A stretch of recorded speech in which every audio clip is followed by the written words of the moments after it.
Disney gets down to business with a live-action remake of their animated Mulan, but is it as powerful, pleasurable and indestructible as the original? Yippee-ki-yay movie lovers, I'm Jan, and today I'm explaining the 14 biggest differences between the new movie and the 1998 classic. Some spoilers ahead, so take care if you've not seen it yet.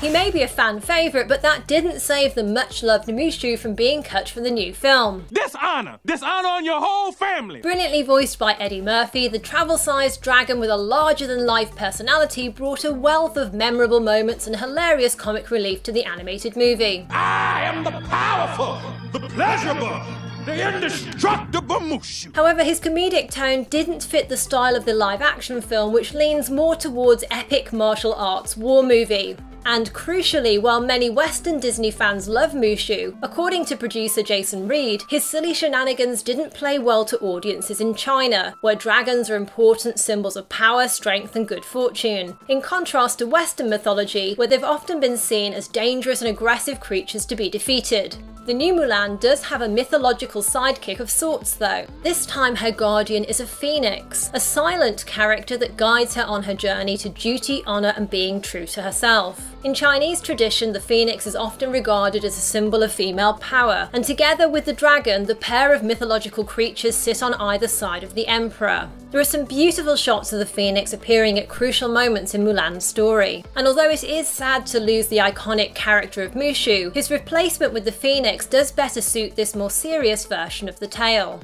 The remake introduces several brand new characters. My favourite of these is a sorceress played by Gong Li, who's an ally of the movie's main villain, Bori Khan. She's a powerful and intriguing figure, and the way she shapeshifts into birds creates some truly arresting visuals, and is also a hat tip to villain Shan Yu's falcon in the original movie. Of course, she's much more crucial to the plot than the 1998 film's Bird of Prey, with her shape-shifting and magical ability to take over another human body proving integral to the villain's strategy. And her character also adds an interesting parallel with Mulan, balancing the protagonist's story as she knows what it feels like to be ostracised for being different and powerful, and her arc enhances the themes of identity and belonging so crucial to the film. When it came to Mulan's lucky sidekick, Cri-Kee, who communicates via chirps, What you mean, a loser? Rather than cutting him out of the new film entirely, Disney took a different approach, keeping his spirit alive by adding a brand new human character who's appropriately called Cricket. Cricket is a fellow army recruit whose mother says he's a good luck charm. And just like the animated bug unwittingly got Mulan into trouble, the new Cricket also accidentally causes a minor ruckus at the garrison as the new recruits line up. And like his animated insect counterpart, this Cricket also helped Mulan out at some key moments. He's a really sweet new character who adds some nice comedic touches to the film, which makes the movie's fake out at the end all the more unbearable. Like Mushu, one character that fans may find themselves missing is army captain and love interest Shang. For the live-action version, his character's been split in two, with Donnie Yen playing Commander Tung, Mulan's superior and mentor, and actor Yeo Sun-an taking on the role of Hong Hui, a trainee soldier who, after a rocky start, sees that there's something different about Mulan compared to the others, and ends up a close ally. According to the film's producer Jason Reed, the filmmakers felt it was inappropriate for Mulan's commanding officer to be her love interest in the remake, so they removed the power differential by making Hong Hui her equal in the army. And similar to the animation, there are some hints at something more between them. What if she doesn't like me? She will.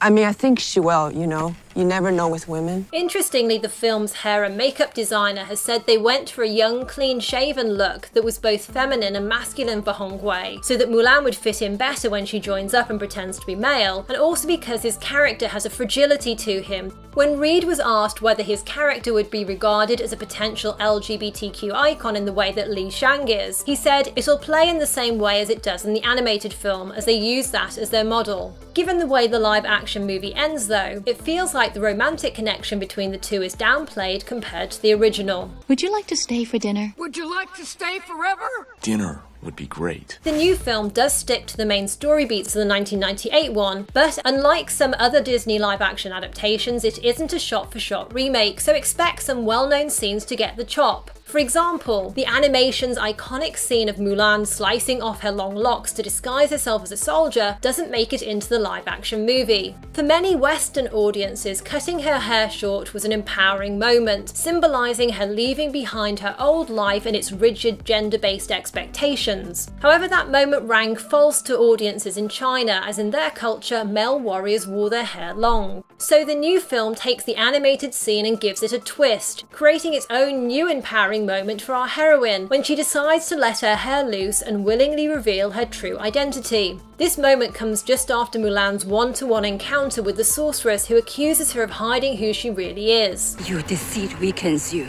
It poisons your chi. Seeing her tresses flow free as she fights fiercely on the battlefield is a moving moment, because Mulan has made her own choice to unmask herself to the world. By contrast, in the animation, she's forced out of her male disguise and unintentionally reveals herself as a woman after being injured in battle. In the new version, Mulan gets to take back her power, embrace her full identity, and make her own decision as to when it's time to reveal who she really is. Another memorable moment in the animated movie comes after Shang tells our heroine she's not good enough to be a soldier and orders her to go home. Dejected, she begins to leave, but then decides to retrieve the arrow from the pole that everyone has so far failed to climb. Using her smarts, she repurposes the heavy weights to help her scale the pole and reach the arrow. In the live action, the pole is gone, but the incredibly difficult task this time is to walk all the way up an enormous mountain carrying heavy pails of water. The interesting difference between the two movies is that in the animation, it's more Mulan's ingenuity and determination that help her succeed in the seemingly impossible task, whereas in the live action, it's her chi that powers her up the mountain summit. Overall, the new movie emphasises the power of Mulan's chi as making her special, which isn't to say that this Mulan isn't smart, but it is a notable difference between the two films. The animation's big bad, the Han army and their leader Shan Yu, have been replaced by Bori Khan and his Roran fighters from the north. Khan's described by director Niki Caro as somebody who it looks like everybody has tried to kill but nobody has succeeded, and he's played by Jason Scott Lee, who starred in Disney live-action adaptations before, having brought Mowgli to life in the 1994 version of The Jungle Book. Another new character introduced in the latest version is Mulan's younger sister. The filmmakers felt it added a broader emotional context and more motivation for our heroine, especially at the end of the film. On top of that, the differences between the two sisters help to highlight just how different Mulan is to other young women. But adding a new relative to the story meant the wisecracking grandmother from the animation, Who spit in her bean curd, got the boot, as they wanted to keep the focus on Mulan's parents and sister instead.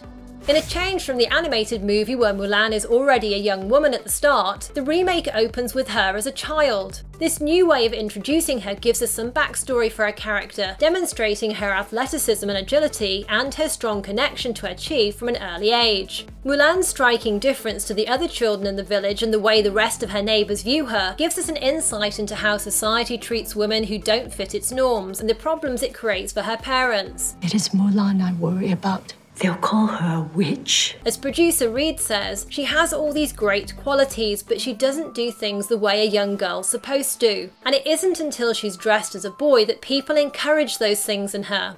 This new opening to the story brings some comedy to the film as well, and also includes a cool callback to the scene in the original movie where Mulan's dog Little Brother helps her with her chores looking after the chickens. This time though, it's a young Mulan herself who energetically chases around with the chickens and races through the temple where a pile of fruit takes a tumble, rather than in the animation where it's her father's teacup that hits the floor. That fun little sequence does mean there's no canine character this time, but that's understandable, as this really isn't the type of Disney film where animals performing household tasks fits in. As for Mulan's horse, he's got very similar colouring to her animated horse Khan, but given the more realistic feel of this film, don't expect the same expressive body language or facial expressions. I'm working on it. Oh, and his name in the new movie is actually Black Wind, because calling him Khan would be very confusing given the main villain is named Bori Khan. In a bold move, the creative team behind Mulan chose to move away from the musical genre, in complete contrast to many other recent Disney remakes, such as Beauty and the Beast, Aladdin and The Lion King. Although the new film does have fantastical elements, it leans more heavily into epic war territory, so the filmmakers wanted to keep the world more grounded and realistic. And they felt that Mulan bursting into song to reflect on her situation, or the Imperial soldiers busting out a tune while getting down to business during a training montage wouldn't set the right tone. While we don't get any show-stopping musical numbers, we do get some instrumental tributes to the classic songs in the movie's score and also in its dialogue. And if you want to know where they all appear, the details are in my Mulan Easter eggs and things you missed video. Tap here to watch that or follow the link in the video description. I'll add it here as soon as it's ready. On top of that, during the end credits, we hear 2 new versions of Reflection, one by Christina Aguilera, who also performed the song for the animation, and one in Mandarin by Mulan star Yi Fei. Plus, Aguilera also performs a brand new song, Loyal, Brave and True, written specially for the remake and inspired by the virtues engraved on Mulan's sword. So what do you think about the new Mulan movie, and how do you feel about the changes? Leave your thoughts in the comments below. If you enjoyed this, then do leave a thumbs up. It really helps and I hugely appreciate it. Tap left for my next Mulan video, or tap right for something else you're sure to like. Thanks for watching and see you next time. Yippee-ki-yay, movie lovers!